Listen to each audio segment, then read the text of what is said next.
se transa en el mercado financiero mundial, que no está en ningún lado, que está en todos lados, que no tiene voluntad pública, que no tiene controles públicos, solo tiene la avidez de la ganancia, la lógica del capital, digamos. Para nuestros países tan demandantes de recursos y de capitales, caer en esa lógica es tremendamente peligroso. Precisamos esos capitales, pero precisamos voluntad pública que regule la avidez del capital financiero internacional. Simplemente para citarle un ejemplo. Usted mencionó el tequila. Cuando se produjo el tequila, diciembre del 94 en México, el único país de la América Latina que retrocedió en su economía, aparte de México, obviamente, fue el nuestro, la Argentina. Cayó en el 95, 4,4% de Producto Bruto. ¿Qué mostró eso? La inmensa vulnerabilidad de nuestra economía, no ya de la política exterior, sino de la economía, a una retirada de capitales, a esa lógica del capital de corto plazo. Ese es el mundo de fin de siglo. ¿Cómo navegamos en ese mundo? Lo que le pasa a Malasia, cuando Soros se va. Cuando Soros se va, tiembla Malasia. Y cuando se produce la revaluación del dólar, muchos países empiezan a preguntarse, ¿podemos mantener esta paridad, como es el caso brasileño? Por lo tanto, para ser sintético, más o menos cerca de los Estados Unidos, depende de lo que nos definamos como nuestros objetivos. Yo creo que el objetivo básico es fortalecernos como nación. Como no nos alcanza solos, la relación política con Brasil y con Chile es crucial. Por lo tanto, y esta es mi objeción a la política exterior actual, las relaciones exageradas con los Estados Unidos debilitan la confiabilidad de nuestros principales socios con la Argentina. Pruebas al canto, el tema de la estatus extra-OTAN, de este fenómeno tan particular, ha generado desavenencias importantes entre la Argentina y Chile, entre la Argentina y Brasil. Las declaraciones del presidente fueron terminantes, ahora se mejoraron, ahora cambiaron. Tuvo que llamar Clinton a Frei para decirle no se preocupe mucho. Nosotros no generamos credibilidad en Chile, la tuvo que generar Clinton, llamándolo a Frei. Brasil aprovechó el momento para lanzar, o reafirmar, mejor dicho, su candidatura como miembro permanente del Consejo de Seguridad. Volveremos sobre estas cosas en el curso de este debate, sin lugar a dudas. Mi pregunta es la siguiente. Samuel Huntington, un gran cientista político y hombre de Estado de los Estados Unidos, en su último libro tiene una frase brevísima pero muy elocuente. El comercio pone en contacto a los pueblos, no los pone de acuerdo. No por mucho comerciar, nos juntamos más políticamente para navegar en ese mundo que le contaba antes. ¿Cuánta desaveniencia política aguanta el Mercosur comercial? Que dicho sea de paso, fue la única política de Estado de esta democracia argentina. Empezada con Alfonsín, continuada con Menem. Pero no por mucho comerciar vamos a tener el tamaño crítico político para sobrevivir en este mundo. La excesiva cercanía al sol pone en riesgo a la mariposa en un sentido muy específico. Nuestra prioridad es la credibilidad política de nuestros socios. Si ellos desconfían, nosotros nos debilitamos. Bueno, yo no sé si voy a estar tan poético como ustedes. Este cuentito de la mariposa. Yo estaba leyendo el otro día declaraciones de algunos de los dirigentes de la Alianza, en particular del Chacho, que dijo que nadie que hoy tenga posibilidades reales de gobernar en la Argentina o incidir en sus políticas puede plantear relaciones de conflicto con Estados Unidos. O sea, me parece que aterrizó. Ahora empieza a ser, yo creo que, a calificarse como aspirante posible. Yo creo que había aquí algunas orientaciones que había que cambiar y otras que crear. Nuestra relación con Estados Unidos fue muy mala siempre. 100 años de desavenencias, así lo llama Talchin en su libro sobre la relación argentina-norteamericana. Desde 1889, o sea, casi celebramos el centenario. Y justo antes del centenario arreglamos los tantos. Porque era imprescindible hacerlo. ¿Qué sentido tenía la Argentina peleada con el principal país del mundo, con el principal país de la región, el principal proveedor de fondos financieros, de fondos de todo tipo. Era una política que venía muy bien a las clases intelectuales, de darse el gusto de exabruptos muy costosos para el país. No tenía sentido ninguno. Otros países similares a los nuestros, que a veces nos comparamos, como el caso de Brasil y Chile, no tenían esa política. Había que arreglar los tantos. Y había que arreglar los tantos de manera notoria, de manera visible. No arreglarlos de a poquito, de manera vergonzante. Y ese ha sido uno de los ejes de la política. O sea, no desarrollar relaciones de conflicto con Estados Unidos. Eliminar las relaciones de conflicto que existían. Estados Unidos no es ni bueno ni malo, existe y está ahí. Y tenemos que aprovechar todo lo bueno que tiene para sacarle el jugo para nuestros intereses lo más posible. Esto no es el único cambio de relación. El otro cambio de relación fundamental era la relación con nuestros vecinos. O sea, tener mala relación con Chile, el país con el cual tenemos la frontera más extensa, era una cosa enferma. Ellos empezaron a arreglarla. Y era imprescindible hacerlo. Yo ese arreglo es una de las cosas buenas de tu vida que yo te reconozco. Y me gusta decirlo. Porque me gusta señalar a la opinión pública que las discrepancias no son de blanco y negro, en general. Son matices. Y en el matiz está la gracia, o está la esencia. Las relaciones con Chile han cambiado de manera copernicana. Las relaciones con Brasil también.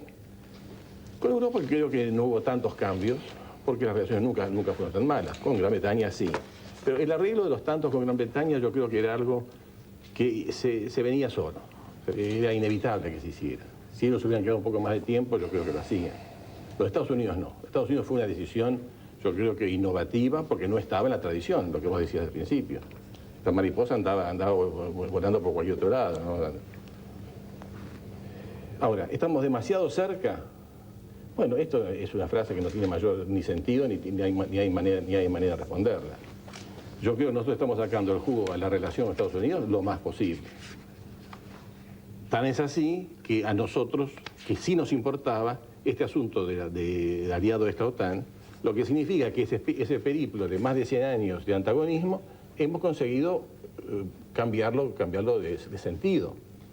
Por eso es importante para nosotros, por eso no es importante para Chile, por eso no es importante para Brasil, porque ellos nunca se pelearon tanto. Nosotros sí. Nosotros tenemos que hacer un arreglo de la relación de manera sustantiva. ¿Venimos haciendo el arreglo? Bueno, venimos haciendo algo que es imprescindible.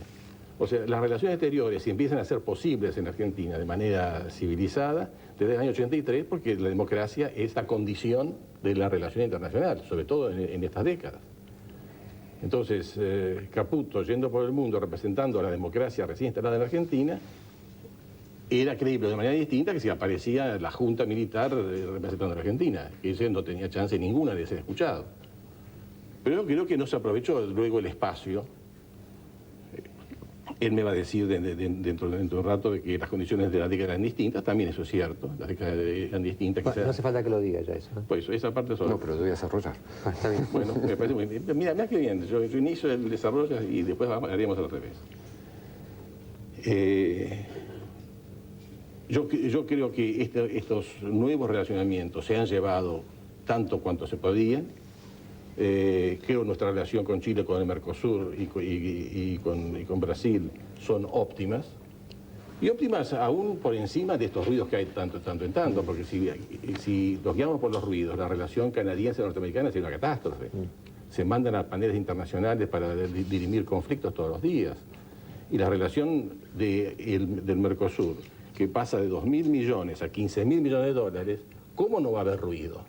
Debería haber un rum permanente, porque hay muchos que se benefician, otros que se perjudican, el comercio es vivaz.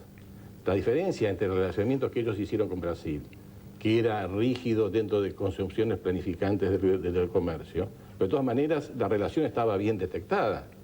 Nosotros dimos una solución muy práctica y muy pragmática de cómo implementar. El comercio ha tenido excedentes, déficit y así irá cambiando con el tiempo, eso es lógico.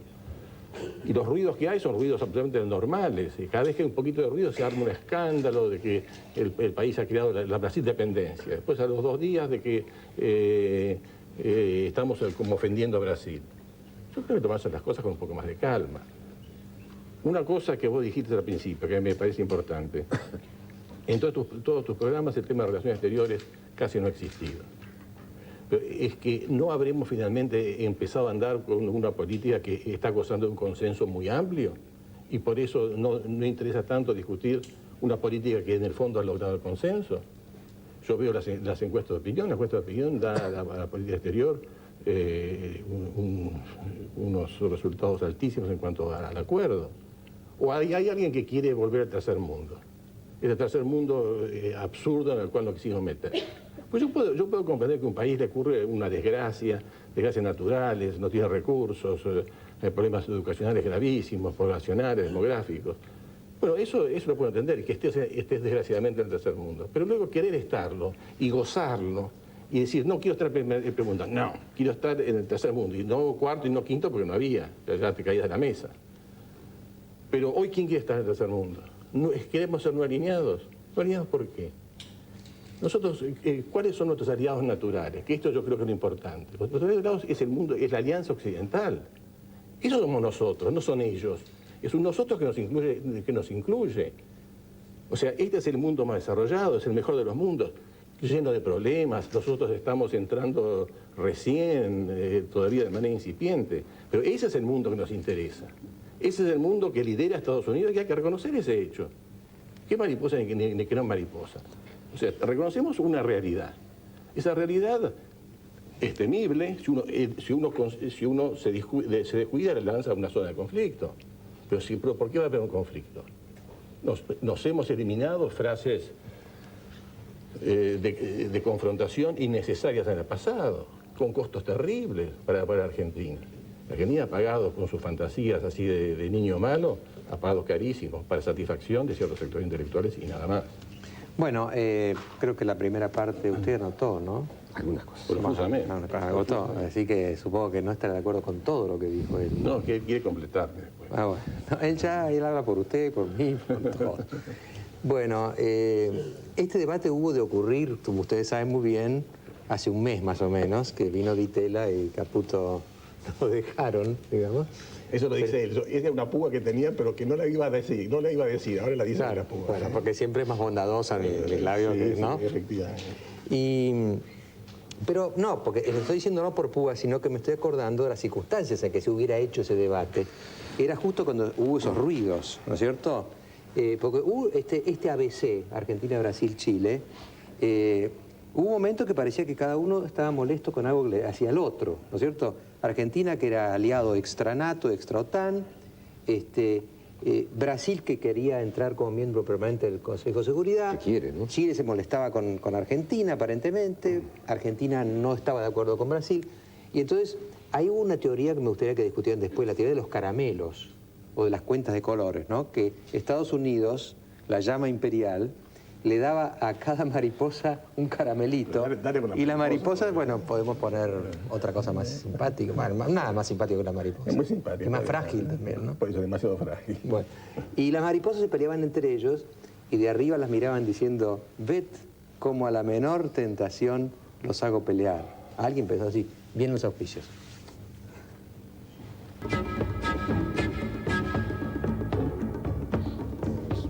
Bueno, antes de seguir, hemos descubierto una afinidad entre los tres. Sorprendentemente, los tres somos de San Lorenzo. Eso, Es decir, ganadores. Es decir, ganadores. Bueno, algunos llamados severos. Alicia de Viedma al canciller Di Tella. ¿Qué pasó con la consigna de los años 70? Ni yanquis ni marxistas peronistas. Edgardo de Palermo a Caputo. La propuesta de alejamiento de Estados Unidos no es catastrófica.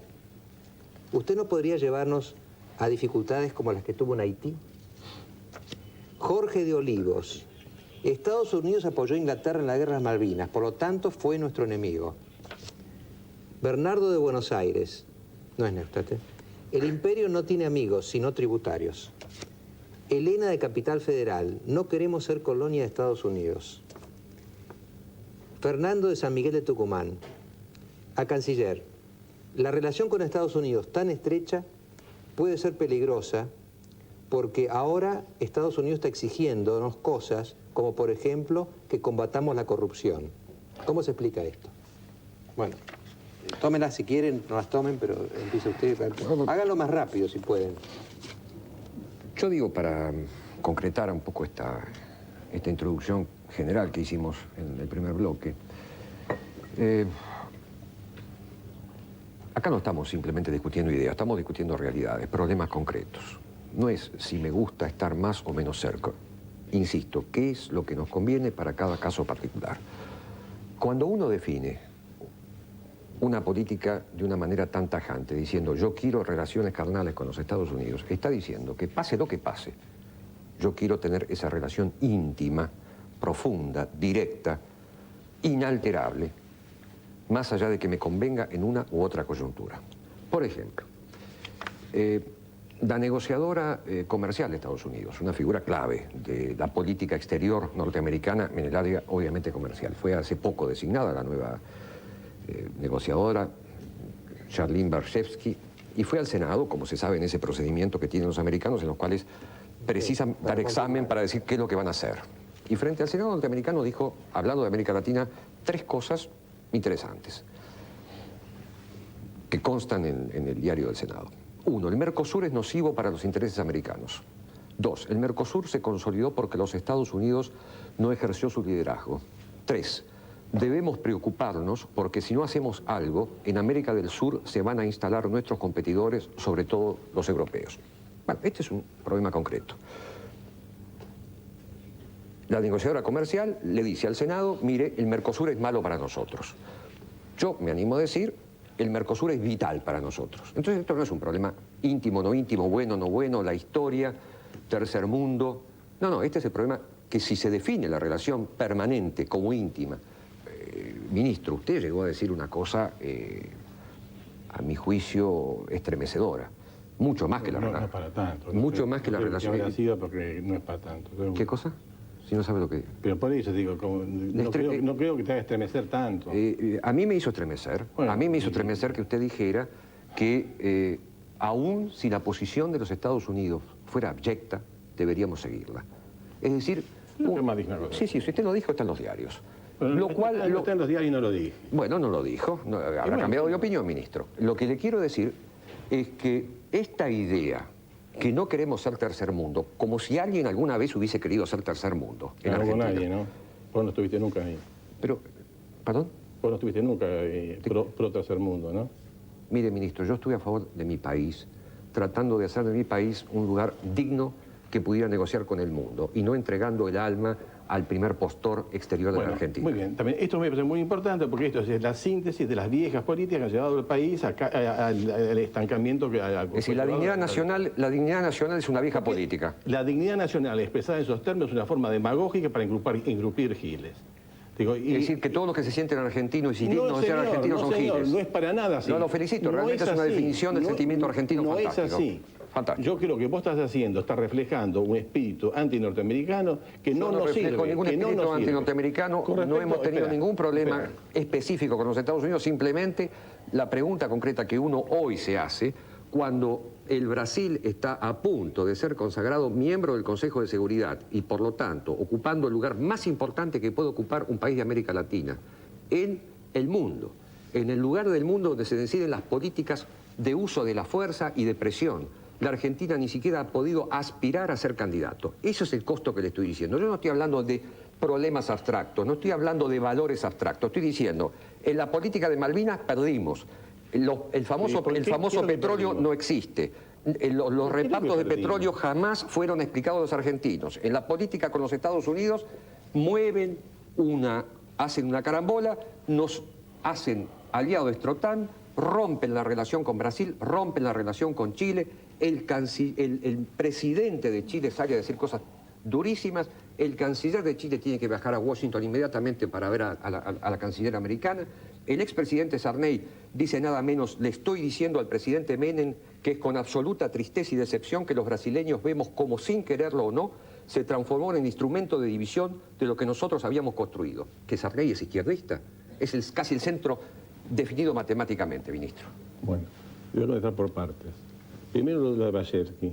Lavalleschi en la reunión de Belo Horizonte, debido a que dijo cosas dentro de esa línea, cosas que no nos gustaron, hubo una negociación enérgica y en Belo Horizonte estableció muy claramente exactamente lo contrario que ahí dijo. Es decir, que le mintió al Senado de Estados Unidos. No sé si le mintió o no mintió. Cuando en Belo Horizonte dijo lo contrario, dijo que el Mercosur ella reconocía que era un elemento absolutamente fundamental para la liberación de los mercados hemisféricos eventuales en el futuro.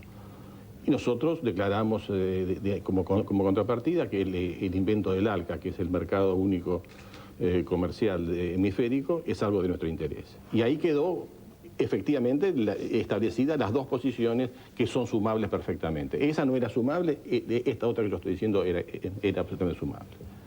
Usted menciona después, no sé qué cosa que dijo sobre Malvinas. Sobre Malvinas nosotros hemos hecho progresos que desgraciadamente en su gestión usted hizo todo lo contrario. Porque cuando usted se mandó el invento de hacer los acuerdos con Rusia y con Bulgaria... Ratificado por el presidente Menem. Ratificado por el presidente Menem y el canciller Cavallo. Mire qué malo que eran que su gobierno los ratificó. Esos acuerdos fueron acuerdos contraproducentes porque llevaron... Usted critica a su presidente, por lo tanto. Yo critico esa medida. Yo critico esa medida porque usted sabe perfectamente que le costó al país la zona de exclusión. Y usted llevó al país a la zona de exclusión. La zona de exclusión es consecuencia de la guerra, ministro. Usted lo sabe perfectamente. Usted sabe que no es así. Usted sabe perfectamente que no es así. ¿Qué es consecuencia de la guerra? Hoy, la realidad de hoy es que las relaciones ¿El acuerdo con Rusia no tuvo ninguna consecuencia? ¿El acuerdo con Bulgaria no tuvo ninguna consecuencia? Las relaciones... Ninguna medida bueno, empecemos. Vamos a discutir ordenadamente, me parece. Por favor, discúlpeme la interrupción. Me parece bien. Entonces, a mí me parece que usted tiene una versión de la historia reciente que está realmente equivocada, anticuada. O sea, usted estuvo bien porque fue el primer canciller de la democracia, y eso lo reconozco, y con respecto al tema de Chile se lo voy a reconocer toda la vida. Después yo creo que se le pisaron las gomas. Usted empezó con cosas laterales, el tema de Rusia y Bulgaria fue realmente lamentable, y después ahora le viene esta especie de rebrote nacionalista, anti-norteamericano, que no nos sirve para nada. No, ser nacionalista no es ser antinorteamericano, ministro. Ser nacionalista, yo soy nacionalista y no soy antinorteamericano. Bueno, yo creo que por lo menos dos formas. Usted será pro-norteamericano, no sé si es nacional. Ese es el problema que hay. Usted no cree lo que dice. ¿Cómo? Usted no puede creer lo que dice. Absolutamente lo creo, por eso lo digo. Porque yo no puedo creer que usted diga una cosa tan irresponsable. No es irresponsable, yo puedo tener una versión que usted puede participar o no participar. Usted no puede hacer acusaciones como las que está haciendo. Simplemente recuento de lo que yo veo de la política exterior actual. Sí, usted no ve eso. Mire, no veía eso. Si quiere pasamos revista al conjunto de los elementos de política exterior. Si quiere vemos la relación con Gran Bretaña y sus resultados. Yo le voy a decir que es lo central de la política exterior. Nosotros veníamos de una política aislacionista de muchas décadas. Miramos hacia el mercado interno, no queríamos ver la relación internacional. Era realmente una política de aislamiento, que era no solamente económica, sino era política, era cultural incluso, a las cuales nos hemos resistido, y usted también en su partido se resistió por lo menos a cierto encerramiento cultural. Bueno, eso no podía seguir. Estar peleado con Estados Unidos, como lo dice el propio Chacho, no tenía, o por lo menos no tiene ningún sentido, y no tiene ningún andamiento de ningún tipo. Estados Unidos existe, tiene sus políticas. Estados Unidos enojado es temible, no es peligroso, es temible. Tenemos que tener mucho cuidado, y hay posibilidades, debido a que estamos todos en un hemisferio democrático, de acomodar los tantos lo mejor posible. El caso de cambio de opinión de Lavalleschi, yo creo que es un ejemplo que demuestra que hay posibilidades de acomodamiento y de imponer los propios puntos de vista, no en todos los temas todo el tiempo, pero en algunos temas que sí nos interesan. ¿Me permite una reflexión? Bueno, hágala. La pregunta es la siguiente. Para tener buenas relaciones con los Estados Unidos, ¿hace falta tener relaciones carnales? Mire, de todos los países de América Latina, saquemos la cuenta de los que tienen malas relaciones. Cuba, por razones evidentes. Un país comunista que constituye de una u otra manera un riesgo para la seguridad de Estados Unidos. De otra magnitud que durante la Guerra Fría, pero lo sigue siendo. Otro país con el cual haya problemas, diríamos Colombia, relativamente, pero, digamos, ha habido momentos de tensión seria. Del resto, ninguno. Es decir, después del fin de la Guerra Fría, cuando el tema de seguridad, de la seguridad continental, le saca todo el contenido de problemas, de tensiones, de conflicto a esta región, yo diría que, excepto los casos citados, ningún país de la América Latina tiene malas relaciones. Todos tienen muy buenas relaciones. Incluso nosotros. ¿Cuántos de esos países? Incluso nosotros. O sea, exactamente. O sea, hemos pasado a lo normal. Un segundo. Un segundo. Bueno, pues ahora habla más que un segundo.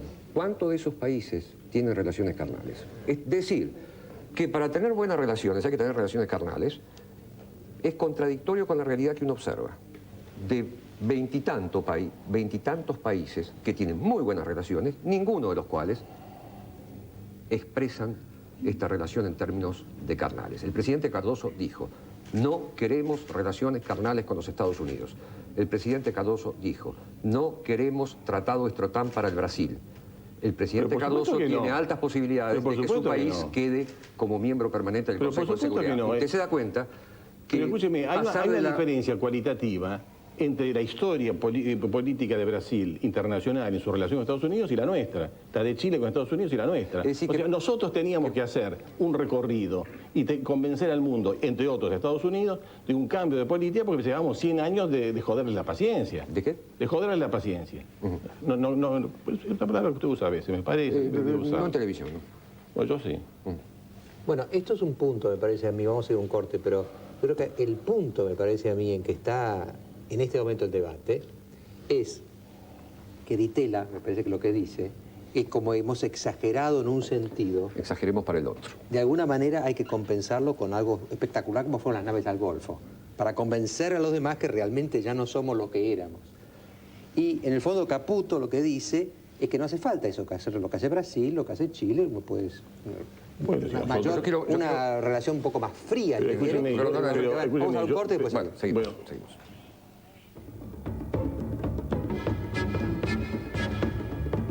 Bueno, acá hay dos llamados contradictorios, uno con el otro, respecto de Di Tella. Uno dice a Di Tella: ¿le parece que en la condición que estamos le podemos sacar algún jugo a Estados Unidos?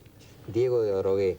Y Germán de Capital Federal dice: el doctor Menem ha sido el presidente que mantuvo mejor relación con el gobierno de Estados Unidos, y esto vale mucho y puede ser muy provechoso para el país en un mundo que dominan precisamente Estados Unidos. Ana de San Juan dice: me parece terrible la expresión relaciones carnales. Y Juan de Junín dice: ¿quién le contó a Di Tella que estamos en el primer mundo? Bueno, tenemos 10 minutos, les digo, ¿eh? Así que aprovechenlos.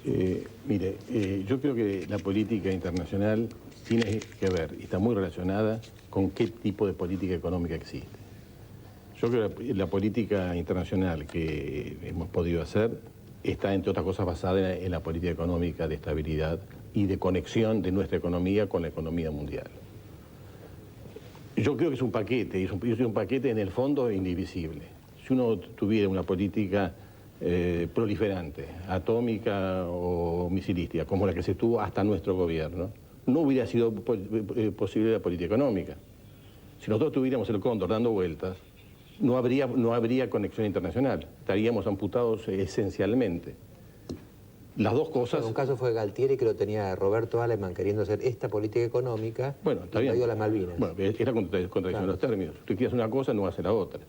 Entonces yo creo que aquí hay un paquete, y un paquete que ha funcionado muy bien, de una política internacional que ha apoyado la política económica, ha bajado el riesgo país. Yo incluso me traje aquí un grafiquito, no sé si se ve en qué dirección. Atrás, esta cámara de acá. A esta cámara. Para atrás. Este es el costo de... Es mejor mostrarlo vertical, ¿no? Sí. No. Bueno, da lo mismo. Sí, así peor, no se entiende nada. No importa. ¿No se entiende? A ver. No, sí, pero se entiende. Eso se lo muestra. Ahí. O sea, este es el costo, el riesgo país en los primeros años, 89 y 90, que fue bajando, subió durante el tequilazo, pero no demasiado, y pues volvió a bajar a niveles de 3% por encima de la tasa del Tesoro. Esto tiene que ver con el tema de aliado estatal. El aliado estatal contribuye a bajar un poquito. No será mucho, pero que contribuye a dar una imagen de garantía, una imagen de seguridad. Esto es lo que ha beneficiado al país, lo que ha beneficiado a la economía. O sea, no sé si hay suficiente conciencia que algunas políticas internacionales han sido condición necesarias, pero no suficientes, pero absolutamente necesarias para hacer la política económica. O sea, si hoy la Alianza quiere hacer la política económica que hemos hecho nosotros y la quiere continuar, tiene que hacer una política internacional muy parecida. Por eso el Chacho dice lo que dice con respecto a la situación de conflicto en Estados Unidos. Pues esa situación de conflicto que podría existir como modelo alternativo destruye la política económica. Yo creo que esto es algo que ahora empieza a penetrar la cabeza de todo el mundo. Caputo. Dos o tres observaciones y después creo que una idea para adelante, sobre todo que es lo que debería centrar nuestra discusión. Se dice que este estatus de aliado militar, OTAN, o como se lo llame, que aparentemente sería anunciado en los próximos días, nos beneficia. Sobre todo porque genera una señal de credibilidad hacia el exterior. Credibilidad fundamentalmente hacia los sectores que tengan que invertir en Argentina. Inversiones largo o corto plazo. Bueno, es un argumento, ¿no es cierto? Sí, no es el problema de la relación política con los Estados Unidos, sino es cómo esta relación política con esta cocarda, como dice el canciller, creo que la palabra es suya, es bien vista por el resto, una especie de cinta azul de la popularidad, digamos. Bien, yo tengo las siguientes observaciones. De la Alianza Estrotan, el punto que me parece más importante a mí, más importante, es la posibilidad de una cooperación en materia antiterrorista, que extrañamente el gobierno no la ha planteado. Nos abre la puerta a un nivel de cooperación antiterrorista que para nosotros es fundamental, antiterrorista internacional.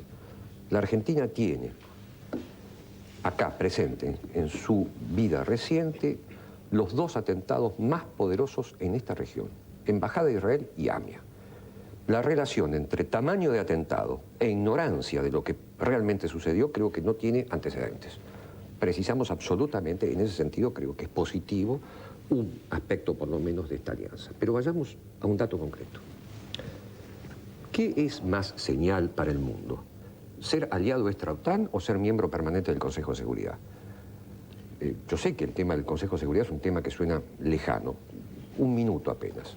Hay dos órganos en el mundo, dos instituciones, organizaciones, que yo diría tienen el sartén por el mango, que tratan de los temas del uso de la fuerza, de la capacidad de imponer sanciones, de apretar, efectivamente, que tratan de los temas de seguridad, que son los reales temas de la política mundial. Las organizaciones son la OTAN y el Consejo de Seguridad. El país que se sienta como miembro permanente del Consejo de Seguridad tiene todos los reflectores encima. Cuando nosotros fuimos con el presidente Menem y antes con el presidente Alfonsín, miembros no permanentes, jugamos un papel increíblemente importante. El país que se siente allí no solo va a ser partícipe de decisiones que afectan la seguridad del mundo, va a tener la cinta de popularidad multiplicada por 100, no por 10. Desde el punto de vista de señal, el país que sea elevado a la categoría de potencia, de hecho regional, va a ser infinitamente más importante que este asunto de la Alianza Estrotan. Y yo digo que esta política exagerada nos ha hipotecado la posibilidad de competir sanamente para ocupar ese puesto que es mucho más definitivo, mucho más importante y que tiene que ver con las nuevas formas de organización del mundo. Bueno, esta última frase es francamente gratuita, o sea, las chances que tiene Brasil o deja de tener Brasil, que tiene Argentina o deja de tener Argentina, de entrar en el Consejo de Seguridad, depende de muchas otras cosas. Digamos, el tamaño de Brasil, la población de Brasil, la superficie, el Producto Bruto brasileño, son factores muy determinantes, como lo es también un cierto tipo de conducta internacional. La Argentina tiene algunas cosas más ventajosas que Brasil y otras menos ventajosas que Brasil. La diferencia que quiere hacer Brasil me parece que no va a tener consenso de la región y que vamos a terminar con la fórmula rotativa que hemos propuesto nosotros. ¿Cuál es? La fórmula de que la región va a estar representada por una nueva silla. Esa nueva silla van a tener acceso a todos los miembros de la región. Eso es un miembro no permanente. Eso es lo que existe. La reforma del Consejo, usted debería saberlo, la reforma del Consejo actual es crear un miembro permanente. Eso es una de las propuestas. No, esa es la propuesta. A propósito, ahí veo que hay una política diferente de los Estados Unidos, que usted promueve una política diferente a la americana. Por supuesto. La política, sí, es un signo de independencia interesante. Bueno, usted me está haciendo ironías de gusto. No, pero si a usted le encantan las ironías. De gusto. No, pero las mías son mejores que las suyas. Bueno, es un problema de... No, de gusto. Bueno, está bien. El dato básico aquí es que lo que usted está Para proponiendo saber, es un miembro rotativo abierto entre todos los Está bien, países. Pero no discutamos estas Pero por cuestiones eso, técnicas. ¿sabe Me parece a que- quién le interesa realmente el Consejo de Seguridad? ¿A quién le interesa? A los funcionarios que van a ser representantes del Consejo de Seguridad. ¿Pero cómo Eso dice es la eso? aspiración máxima de ¿Cómo los los funcionarios? Es el funcionarios. lugar más Es importante el del mundo. objetivo de la burocracia. Es el lugar más importante del mundo. Japón y Alemania van a entrar claro, allí. el ¿Cómo mundo- dice usted que es un problema de funcionarios? Yo creo que la realidad Ahí del se mundo... discute el uso de la fuerza en el mundo. tema más importante para nosotros no es ese. Es una de las razones por las cuales tanto el Es decir, presidente que usted Menem... abandona esa pelea. Yo no abandono esa Pero si me está esa diciendo que pelea. no es importante, ¿por qué va a pelear? Pero porque vamos a encontrar una ¿Pero cómo va a pelear por algo que Porque considera vamos no a encontrar importante? una forma que nos ponga de acuerdo a todos. Pero Chile acaba de apoyar a Brasil esta mañana. Sí, México no. Pero México no, pero Chile sí que es nuestro aliado. Bueno, Pero ¿cómo explica que Chile apoye a Brasil al Consejo de Seguridad? Y que el otro tema que han discutido hay Cardoso y Frey opiniones, haya hay sido el problema opiniones de OTAN. divididas. Lo que sí nosotros creemos, y tanto cree el presidente Menem como el presidente Cardoso, que el tema no es vital para ninguno de los países y es la razón por la cual estamos seguros que vamos a llegar a un acuerdo. Sí, no es vital, pero salen ellos. ¿Cómo? No es vital, pero van a salir ellos. Bueno, y es el lugar eso- más importante bueno, del mundo. Está bien, yo creo que ese es su tipo de prioridades, su tipo de principismo y de falta de visión pragmática de la realidad. Pero déjenme volver a lo que Por quiero. favor. Hay una integridad entre la política económica y la política internacional. Quien no entiende eso no entiende ni la política económica ni la política internacional. La cosa va junta. Nosotros queremos tener una relación con un mundo globalizado que no hemos inventado, que es un dato de la nueva realidad, que tiene aspectos temibles y aspectos entusiasmantes. Para poder tener una relación fructífera necesitamos un cierto tipo de relación internacional. Hoy, con las políticas internacionales que teníamos antes del 89, caso atómico, caso misilístico del Cóndor, no tendríamos política económica. O sea, además de preguntarle a Machinea lo que necesita, lo que tiene que hacer la alianza, sí o no, ahora va a tener que entrar el Chacho con su teoría del no conflicto con Estados Unidos, porque si no, no tiene una política. No más ha entrado el Chacho porque está por ahí. Bueno, lo que pasa es que aquí lo más importante que hemos conseguido no es la estabilidad, no es las relaciones internacionales nuevas, sino poder convencer a los radicales y a los fascistas de algunas verdades elementales. Enseñarle a los radicales de economía costó, ni le cuento, porque son duros de entendederas totales. Pero finalmente, hasta los radicales, hasta los frepasistas, se les va entrando en la cabeza de que tienen que hacer política mínimamente razonable. Y política internacional, yo veo, y lo felicito al Chacho, no sé dónde está, lo voy a felicitar cuando lo vea, porque empezó a decir por primera vez una cosa sensata, en lugar de oponerse, como cuando vino Bush, que se opuso a la avenida y le complicó la vida a la avenida de Bush, ahora quiere tener relaciones no conflictivas con Estados Unidos. Estamos pasados de tiempo. Celebración. Su último minuto. Primero, relaciones conflictivas no las quiere nadie. Es como este absurdo de pretender que la oposición puede implementar políticas para desestabilizar la economía. Ni desestabilización de la economía, ni relaciones gratuitas conflictivas con los Estados Unidos. El problema central es definir el interés argentino. El interés argentino es prioritariamente Chile y Brasil, Europa y los Estados Unidos. Creo que la definición de relaciones carnales nos hace salir de una exageración para caer en otra. Y una política es creíble no por los gestos exagerados que realice, sino por su permanencia en el tiempo. Para eso lo que tienen que hacer es reelegir, ¿no? Dudo que pase eso, entonces quiero proponer otra cosa. Están invitados a sumarse al debate electoral que viene ahora, si quieren. Pero estoy ansioso. El punto central para mí es que la credibilidad está dada fundamentalmente por la continuidad. La continuidad es contradictoria con la exageración. Algo que se exagera no continúa. Generalmente el péndulo vuelve a alguna posición. La Argentina tiene muy pocas políticas llamadas de Estado. Mercosur fue una, que trascendió a los 4 años o a los 6 años de un gobierno. Para ser creíbles tenemos que decir cuáles son nuestros socios prioritarios, cuál es nuestra política de defensa, cuál es nuestra relación con los Estados Unidos y básicamente qué es lo que pretendemos hacer en esta región que es nuestro barrio. En la medida que unos y otros lo hagamos, quizás lo podamos hacer entre todos. Quizás lo podamos hacer entre todos. Ojalá lo podamos hacer.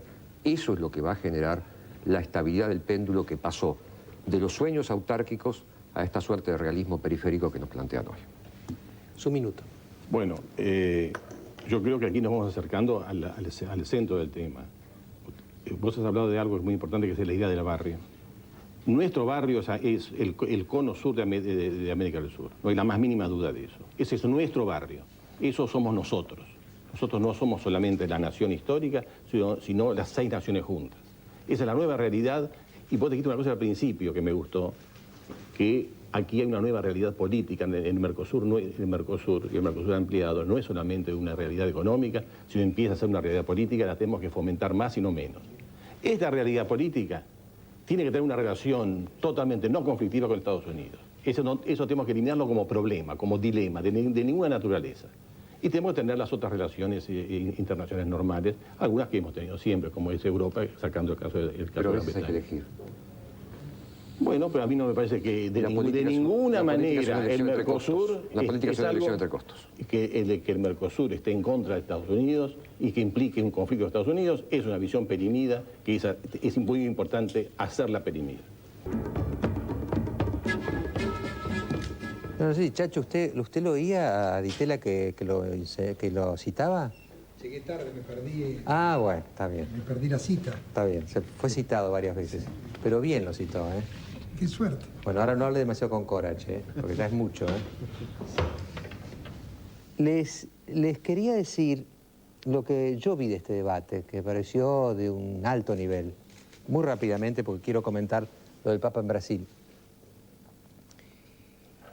Hubo un momento que pareció de los más duros, pero a mí fue el que más me reconfortó. En un momento determinado, Caputo le dice a Di Tella que carece de sentido nacional. Y Di Tella se enojó y se perturbó. Yo querría tomar esto como una coincidencia. Vivimos en un mundo globalizado, todos lo sabemos. Ahora, cuando el mundo se globaliza, las naciones no se disipan. Las naciones tienen un nuevo rol, pero tienen que defender su identidad. Y yo creo que en eso había una coincidencia. La Argentina va a subsistir en el mundo globalizado. Tiene que manejarse de otra manera, tiene que darse cuenta de la realidad, pero justamente, alguna vez lo dijo Juvenel, ¿no?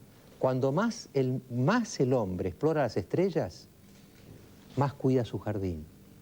Cuanto más nos internacionalizamos, nos hacemos anónimos, más necesitamos un nosotros. Y el nosotros nuestro es la Argentina. Así que nadie se despiste acá. Que nadie se despiste. Las naciones fuertes no están despistadas. Estamos en un mundo global, en una ciudad, si usted quiere, más apretada, en una aldea más apretada, pero cada uno en esa aldea tiene que mantener su identidad. Y yo creo que había, me parece que, entre las cosas que se cruzaban, cuando Caputo llegó a decirle a Di Tella, usted tiene deber... Ahí Di Tella se enojó. Quiere decir, se ofendió. Me gustó, no tanto que lo ofendieran, pero que se haya ofendido.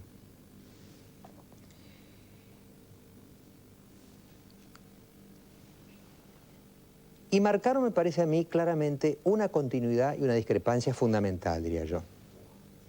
La continuidad es el Mercosur. Lo más importante que nos ha pasado a nosotros en el mundo en los últimos años es el Mercosur, y particularmente Brasil. Esta especie de encuentro, especie de enamoramiento recíproco entre Argentina y Brasil es lo más importante que nos ha pasado.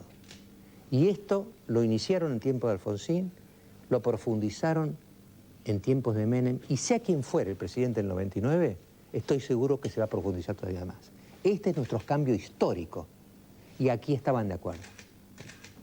Tanto que Caputo se valía de eso para decirle a Di Tella, pero cuidado, que usted está arriesgando la relación con Brasil por la relación carnal con los Estados Unidos. Y acá estaba la discrepancia. Y se vio clarita la discrepancia como era. Di Tella toma cuenta del pasado. Dice, la Argentina siempre fue el niño malo de la clase. En 1889 ya Estados Unidos quiso hacer el sistema panamericano, no pudo, Argentina la vetó. Ya entonces, el gobierno conservador de entonces. No quiso entrar en las dos guerras mundiales, cuando Brasil entró en la segunda y peleó al lado de Estados Unidos. La tercera posición de Perón. Braden o Perón. y finalmente las Malvinas. Es decir, es el niño que se portó mal. Entonces esa es la idea de Ditela, es que teníamos que producir algo muy espectacular para demostrar el cambio. Las naves en el Golfo, las relaciones cambiadas, es decir, exagerar del otro lado para igualar los tantos. Y lo que dice Caputo acá es, no hace falta. No lo hace Brasil, no lo hace México. Y aquí mi sensación es que no va a hacer falta. Podríamos discutir históricamente si Ditela hizo bien estos años de exagerar la nota. Pero naturalmente nosotros, una vez que se estabilicen las cosas, podemos aspirar serenamente a constituir el Mercosur, crear América Latina, y mantener una buena relación con Estados Unidos sin exagerar. Así va a terminar esta evolución, indudablemente. Bueno, me queda poquito tiempo, quiero decir algo del Papa en Brasil, en 30 segundos. Querida, el sobre de siembra que dejé por acá. Recién lo vi, ¿no estaba por acá? Yo le pregunté a papi que era esta carta que le mandaron. Me dijo que era de siembra. Aquí, siembra son los señores que le guardan la plata hasta que él no trabaje más y después se lo van dando para que le haga lo que quiera. ¿Qué hacemos con la plata? Estamos ahorrando. ¿Y si le compramos un pelito? Disfrute de su presente. Por su futuro trabaja Siembra AFJP, su compañía para toda la vida. Bueno, el Papa está en Brasil, justamente que hablábamos del Mercosur. Preparamos un pequeño perfil. El Papa en Brasil. Alegres, ruidosos y exaltados son los sones que acompañan los cientos de ritos que mezclan elementos católicos con profundas raíces africanas y que son parte misma de la esencia del Brasil. Pero no es esa macumba casi pintoresca la que enfrenta y rechaza la llegada de Juan Pablo II a Brasil. Quienes le critican y han hecho notar su descontento con la llegada del Papa viajero son los sectores evangélicos que llegan a calificar a Karol Wojtyła de anticristo. Grupos como la Asamblea de Dios cada día captan más adeptos debido a un planteo religioso motivador, apoyado en un contacto físico muy directo, gran emotividad, realización de supuestos milagros y otros elementos de apariencia profunda, pero de gran superficialidad teológica. Es este el frente de batalla que debe enfrentar el pontífice, amén de un Brasil de flexible moral y gran movilización social.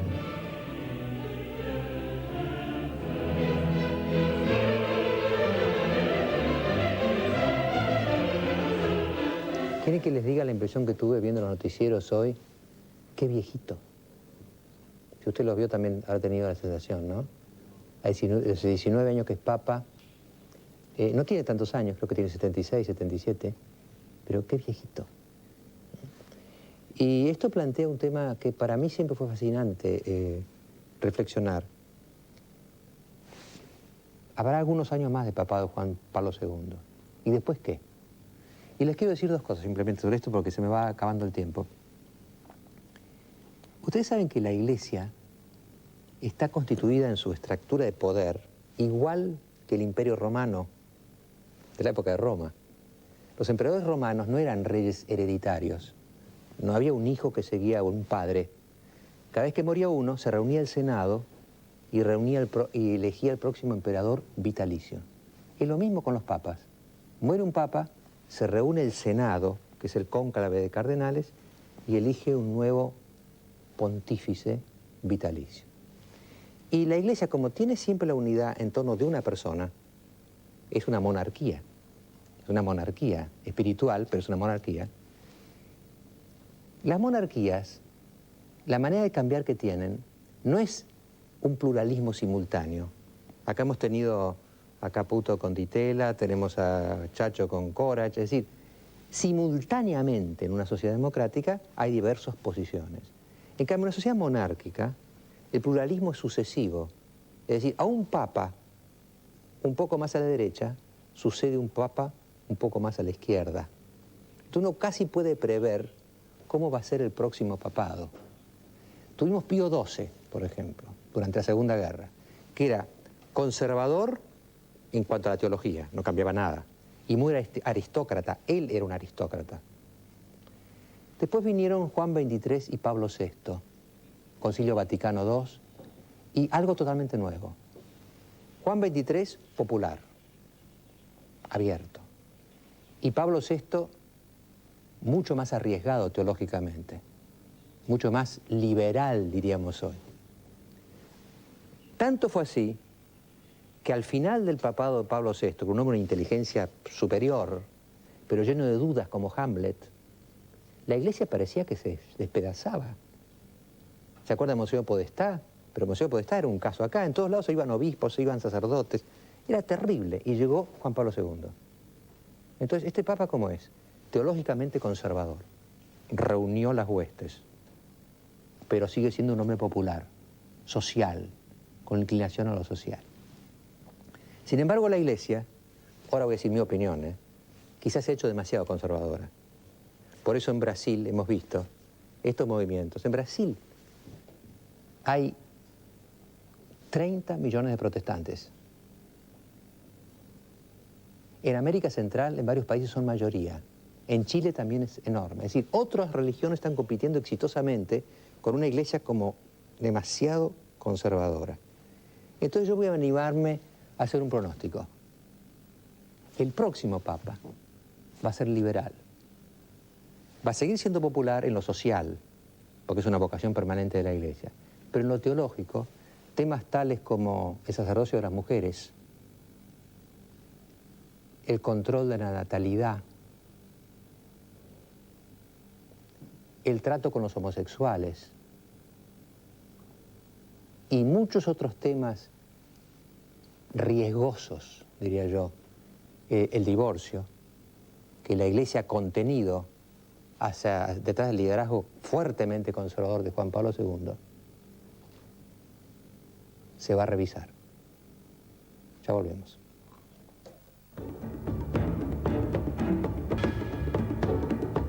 Lo que vamos a discutir acá, ahora, ya bien político y bien electoral, si uno toma ahí hicimos un cuadro, creo que lo puede mostrar, pero no se ve nada ahí.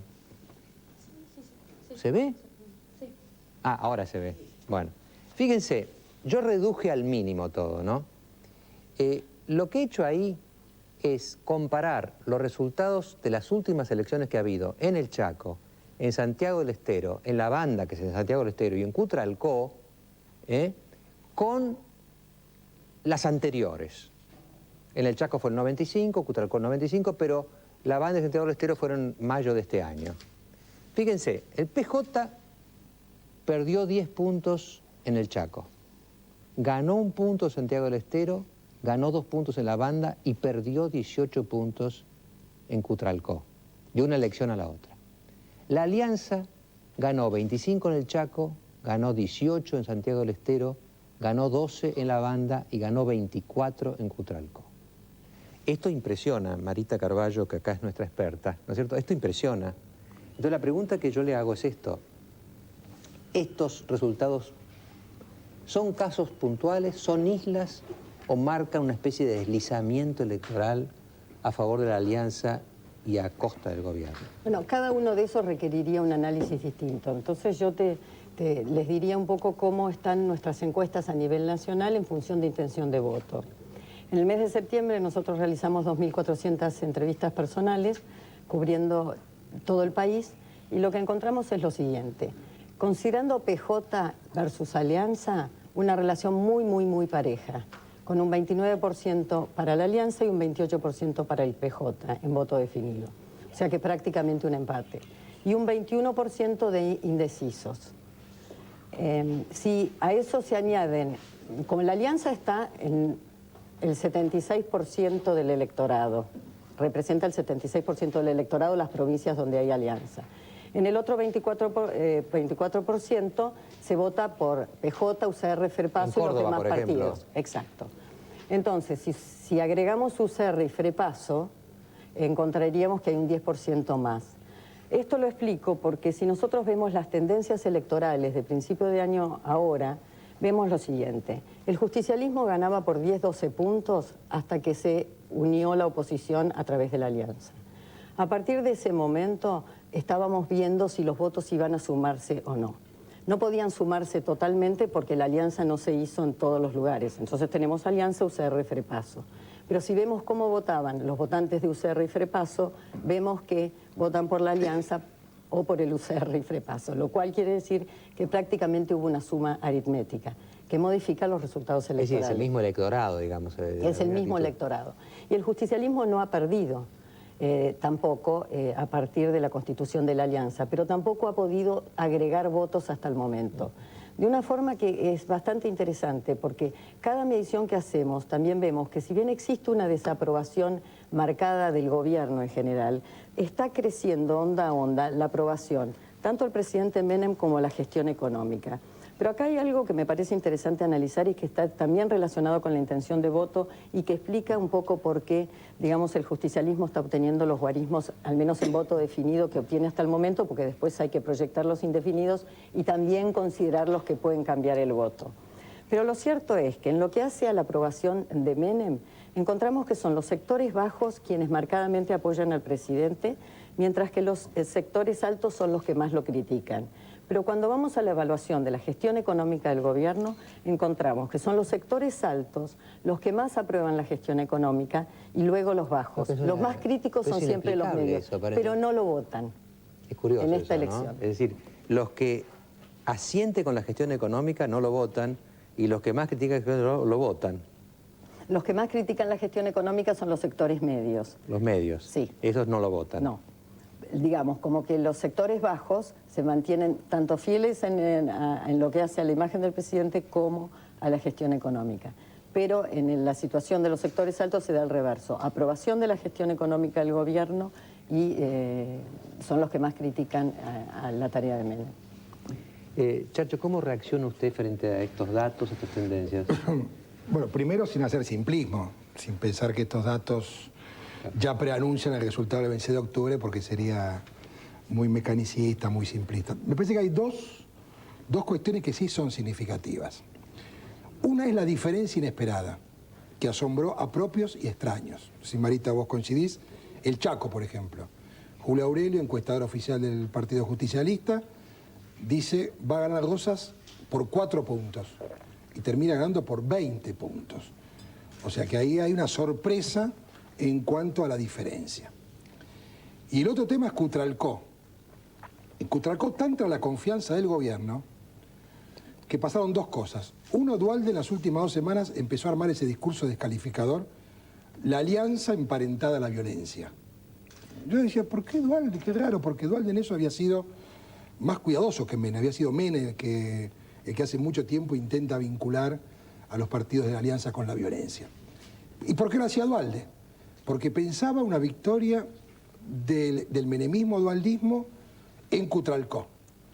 Tanto así que pegaron unos afiches en la ciudad de Buenos Aires la noche anterior, que luego tuvieron que salir a pegar eso, cuotas o indexación, a pegar los afiches que decía el Cutralcó le ganó a la violencia. ¿Qué querían decir? Que los piqueteros, que los activistas, entre comillas, que los militantes políticos eran una cosa minoritaria, escindida del conflicto social que protagonizaba la gente. Y creyeron, digamos, porque lo dijeron, gana la gente y después te iban a decir, ven, el activismo de la alianza perdió y la gente común era minoritaria. Era minoritaria. Hubo 20 puntos de diferencia. Es claro que ahí el gobierno no percibió un fenómeno muy extraño. Equivocarse, Marita lo puede decir, es muy extraño para un encuestador equivocarse, puede equivocar 3, 4, 5 puntos, pero pierde por 20 puntos. O sea que hay un fenómeno subterráneo, al margen de distribuir cosas, promesas, la gente hizo un voto fuerte. Y otro dato significativo es que por primera vez el conflicto social, la gente que tiene conflictos en ese lugar donde no hubo respuesta del Estado a los problemas de la reconversión de la privatización de YPF, por primera vez, es decir, procesa ese desconformismo social a través de la política. ¿Usted se acuerda que en Santiago del Estero le quemaron la casa al gobernador Juárez y después terminó ganando para la gobernación el propio Juárez? En Tierra del Fuego murió Víctor Choque y el movimiento popular fueguino ganó en Tierra del Fuego. O sea, que pareciera... Claro, había como dos mundos Había aparte. dos mundos. El conflicto social de los demandantes, de los que la estaban pasando mal, no se canalizaba a través de la política. Entonces, ¿esto qué sacamos como conclusión? Que la alianza es un instrumento que la gente ve como un instrumento muy útil, muy potente, muy poderoso, muy eficiente para, por un lado, castigar. Porque siempre en una elección parlamentaria yo creo que hay una sensación ambigua. Es decir, por un lado, voto castigo, voto sanción, tarjeta amarilla. Y por el otro lado, un voto esperanza de que una fuerza alternativa y distinta, digamos, plantee otro proyecto, otras posibilidades, digamos, una mejor perspectiva. Una última pregunta en esta primera aproximación, Chacho. Lo que plantea Marita, básicamente, es que la alianza formal y el PJ están prácticamente cabeza a cabeza. Pero hay 10 puntos afuera de eso, que son los votos radicales y frepacistas en los distritos donde no se hizo la alianza. Esto, digamos, hay que sumarlo a la alianza. Si uno lo suma, dice la oposición está ganando por 10 puntos. Si uno no lo suma, dice hay empate. Sí, hay que sumarlos. Primero, bueno, porque es ilógico un partido de 11 contra 4. Es decir, el oficialismo quiere empatar 11 jugadores contra 4 del adversario. Pero, ¿cuál es la lógica? Porque hay que sumar, que es evidente. Porque no va a haber en la Cámara de Diputados un bloque no aliancista. La gente cuando elige diputados en las provincias que no hubo alianza, del partido Unión Cívica Radical o del partido Frepaso, va a elegir diputados que van a integrarse al interbloque parlamentario constituido por los partidos UCR Frepaso. O sea, que no van a ser un bloque, la Cámara de Diputados no va a ser el bloque de los 13 distritos aliancistas y un bloque de los distritos no aliancistas. No, todos van a estar en el mismo bloque, en el interbloque. Por eso, el que vota UCR, el que vota Frepaso, está votando un programa legislativo y está votando la inserción de esos diputados en el interbloque de la alianza. La pregunta para el ministro del Interior. ¿Se suma? ¿Quiere venir? Venga. Cobra siempre, primero dice que no. Y después, No, pero que yo no sabía que iba. después se suma. Yo necesito escritorio. Traigan una silla al Yo ministro. necesito escritorio, porque si no, no puedo. Ahí está. Yo necesito escritorio, porque me deja sentado en el sillón. Eligió sentarse al lado de Marita, que lo muestra buen gusto, ¿no? Bueno. No puedo desplegar papeles. Bueno, ¿se puede sumar o no se puede sumar? Mire, yo creo que esto es una discusión que tiene una definición muy concreta y precisa. En primer lugar, yo no sé cómo va a ser la conformación de los bloques. Si va a haber un bloque de la Unión Cívica Radical, si va a haber un bloque de Frepaso. Interbloque alianza. Perdón, si van a hacer unirse, no lo sé. Lo que sí sé es que, como ministro del Interior, me he ocupado de tratar de esclarecer, porque este va a ser uno de los temas importantes. ¿Qué hice? Lo llamé al gobernador Mestre, lo llamé al gobernador Maestro, lo llamé al gobernador Verani. Y es una primicia para usted. ¿Sabe lo que me dijeron? Los votos en estos distritos deben computarse no a la alianza, sino a la Unión Cívica Radical. Ahora yo me pregunto, ¿tiene el gobierno derecho a sumarlo, de prepo, donde no quieren ser sumados? Pregunto. Sí. Déjame terminar, Chacho. Despejado este tema. Otro tema. Porque así no discutimos cosas que no las tenemos por Ahora, yo le resolver pregunto nosotros. una cosa. Perdón, ministro. no. Usted discúlpeme, Bruna, déjeme terminar. Usted Está bien, dejó hablar. termine. Si no, soy yo contra dos. Ya me lo dijo la otra vez eso, Sí, ¿eh? es así. Por ahí contra 3, porque Marita da cifras que no son demasiado alentadoras Es tampoco. así, al contrario, mire usted. El tema es lo que yo le quiero decir lo siguiente. Coincido con, no dijo cifras no alentadoras, al contrario. Coincido con la señora encuestadora en lo siguiente. El justicialismo no ha perdido caudal, al contrario. Y le quiero decir lo siguiente. En 1995... Mayo de 1995. Yo le sugerí que traiga una sola carpeta, porque Una siempre sola. trae miles de papeles y nunca encuentra. Ya lo encontré. O es una Ya técnica, está. o es una técnica. Ya lo encontré. ¿A dónde es la cámara? Acá. En mayo de 1995, cuando el justicialismo religió a Menem por el 50% de los votos, casi el 50% de los votos, derrotando a la fórmula Bordón-Álvarez, a diputados nacionales sacamos lo siguiente, esto es muy importante, sacamos 43.17. Los partidos que hoy conforman la alianza, Unión Cívica Radical y el Frepaso, ¿sabe cuánto sacaron en conjunto? Adivine. Diría un poco más, ¿no? Un poquitito más. O casi 42.64. Es decir, entre cabeza a ambos cabeza. había menos de un punto de diferencia. ¿Qué quiere decir esto? Quiere decir, concretamente, que la situación electoral en su conjunto nos está indicando que era lógico que estuviéramos peleando cabeza a cabeza. Nosotros creemos, yo le señalaba hace unos instantes al diputado, que vamos a prevalecer sobre el conjunto.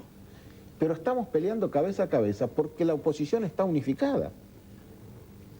Cuando antes la oposición... Es que nada nuevo bajo el sol. No hay nada nuevo bajo el sol. Cuando antes la oposición tenía 21,70 la UCR y 20,94 el Frepaso, la diferencia era abismal.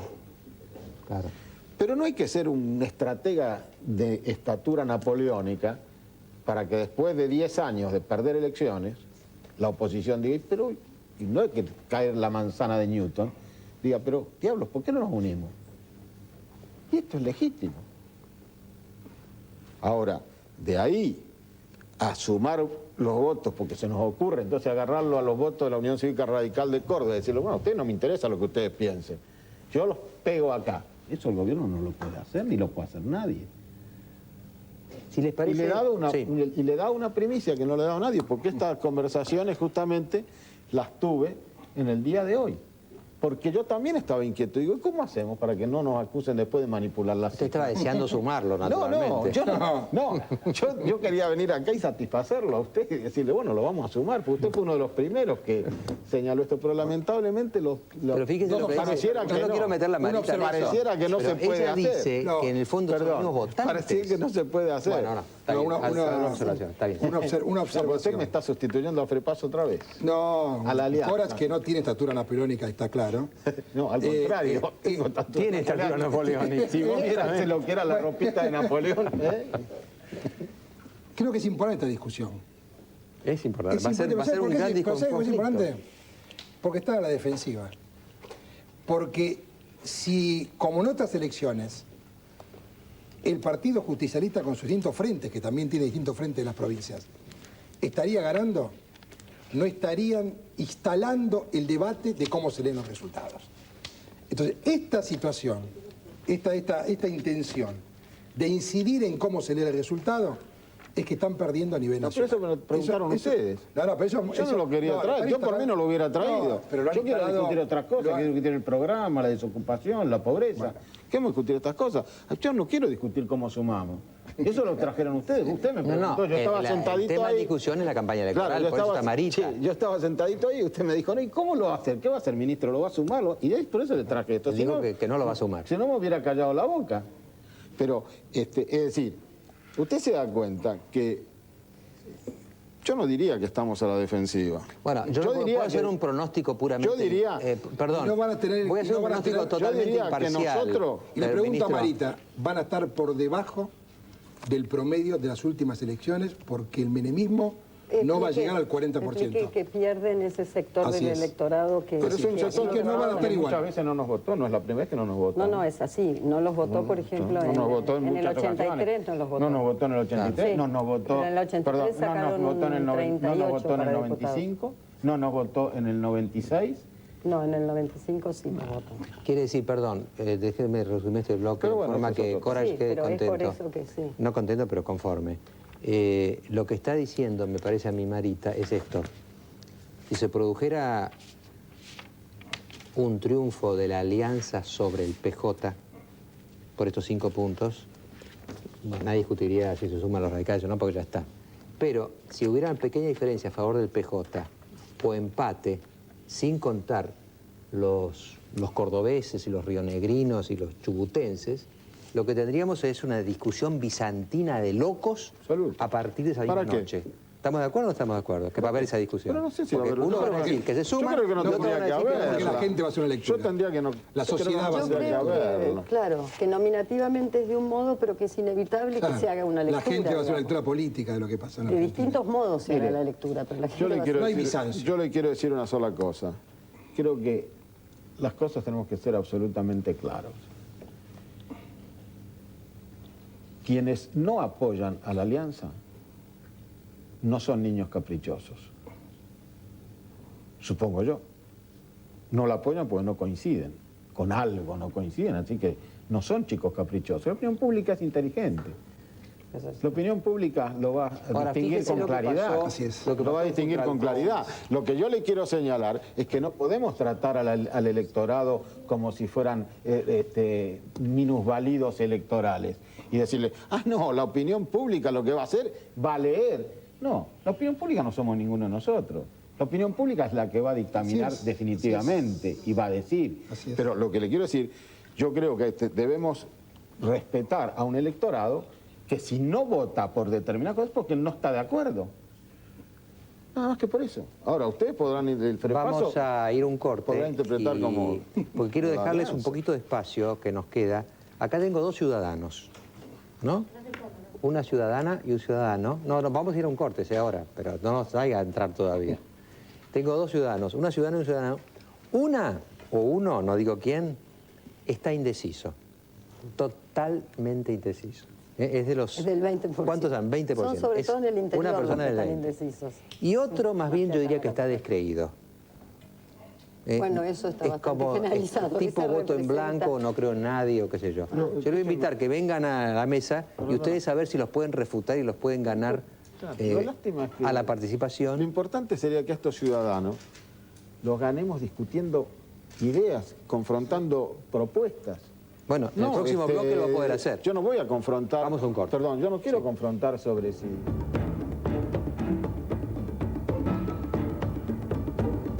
Bueno, la señora Graciela Clivaggio es bióloga e indecisa.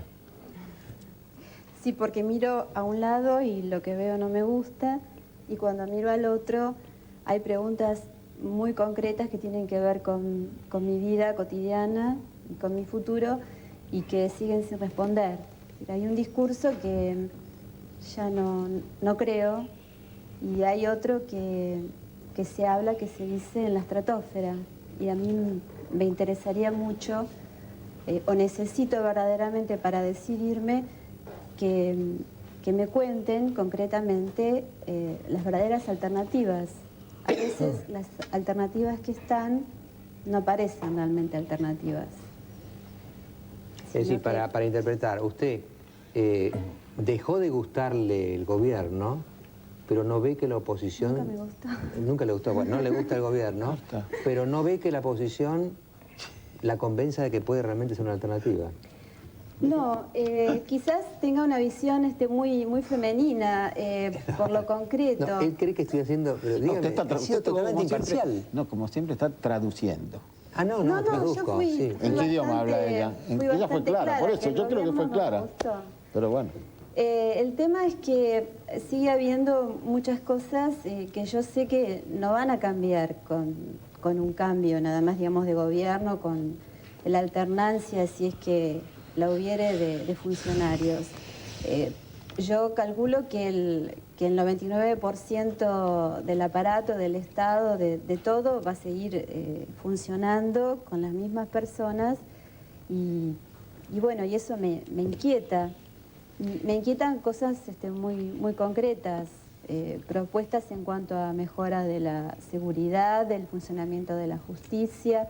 Me inquietan cuando las supuestas alternativas políticas no responden automáticamente ante la comparación, yo creo que una burda comparación referida al tema del televisor color, que hace unos años atrás hacía falta un sueldo para comprar un televisor color y ahora no, cuando todos sabemos que los televisores, igual que las computadoras, por avance de tecnología, por materiales o por un montón de cosas, se abarataron infinitamente. Entonces sería ridículo como pretender que yo ahora pagara 100.000 pesos por una computadora si me guío por lo que salía hace 20 años atrás.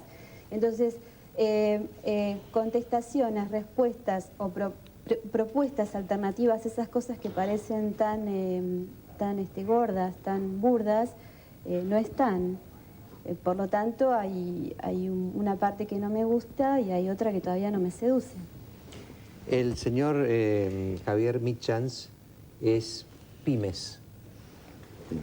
Y más que indeciso, me parece que está como descreído, ¿o no? Definitivamente. O sea, yo creo que más que un problema de gobierno u oposición, es un problema de clase política. O sea, como yo veo, la clase política habla, escucha poco, los debates son terriblemente intrincados, pero no salen de los escritorios. Es como que el acceso que tienen a escuchar al pueblo directamente es prácticamente nulo. Uno lo ve en las campañas, salen, saludan a todo el mundo, dan su discurso, dan media vuelta y se van. Entonces es como que el feedback del pueblo por algún lado tiene que venir, y es como que yo entiendo que no lo tienen, no lo palpan. Es como que los veo enfrascados en un discurso y ahí se quedan. Y el problema es que, para colmo, el discurso después no condice con sus acciones. Entonces, evidentemente, con todo ese tipo de contradicciones, es difícil seguir creyendo en lo que es la clase política. Creo que la clase política debe ayornarse como lo hacen las empresas. O sea, finalmente, el gobierno o, digamos, la política es como manejar una empresa, pero más grande, ¿sí? Con lo cual, si las empresas están ayornando a una velocidad en este momento para no perecer, yo creo que la clase política debería ayornarse rápidamente. Y con esto no estoy diciendo que no ha evolucionado, porque definitivamente ha evolucionado. O sea, yo vi la película entera, pero creo que habría que pasarla en una velocidad mayor para que coincidieran todo lo que hablan con las cosas que efectivamente hacen. Nos queda un bloque de programa y la palabra tendrá la respuesta de los políticos a estos ciudadanos.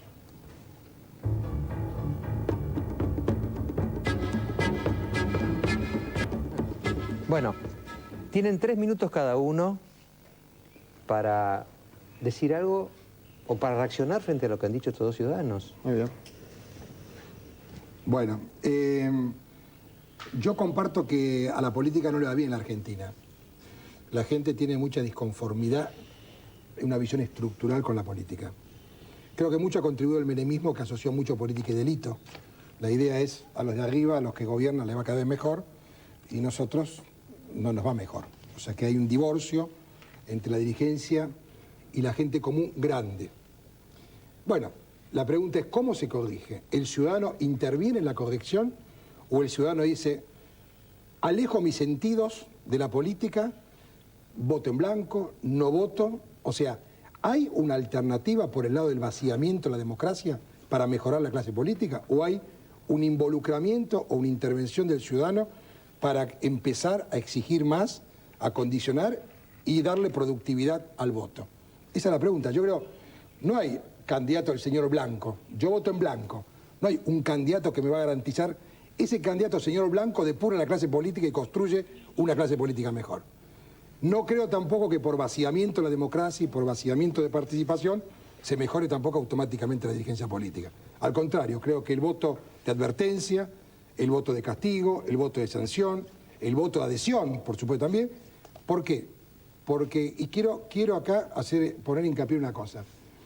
La dirigencia política, hay un cuestionamiento global, pero hay muchos dirigentes políticos, Marita lo dirá, 7, 8, 9, que tienen un alto grado de imagen positiva en la sociedad argentina. O sea, que no es tal cual expresa el señor, que yo comparto cuál es su desazón. Es decir, no es que la gente no cree en nadie, que no cree en dirigentes. No es así. O sea, los datos son claros de que hay dirigentes políticos argentinos, digamos, con una ponderación altamente positiva en la política argentina. Y creo que el ciudadano, con su involucramiento, con compromiso e involucramiento, creo que podemos mejorar la dirigencia política. Es una asignatura pendiente y yo la comparto, pero ahora no le puedo contestar a ella, no la dejamos a ella sin nada. Bueno, yo quiero simplemente basarme en hechos concretos. Yo coincido con Álvarez en que la dirigencia política argentina tiene que mejorar, hay que hacer esfuerzos comunes para mejorarla. Coincido en que el justicialismo tiene, lo que decíamos hace un rato, un alto porcentaje de votos, después de 8 años y medio de gobierno. Estoy absolutamente convencido que vamos a prevalecer sobre la alianza, pero yo creo que la gente tiene que tener en cuenta algunas cosas. Acá la alianza hace un programa económico. Yo creo que lo importante, los dos problemas trascendentes desde el punto de vista de la economía son la desocupación y la pobreza. Y sobre eso estamos dando nuestra batalla en este momento, para erradicar de la Argentina la desocupación y la pobreza. Y se hace un programa económico por parte de la alianza.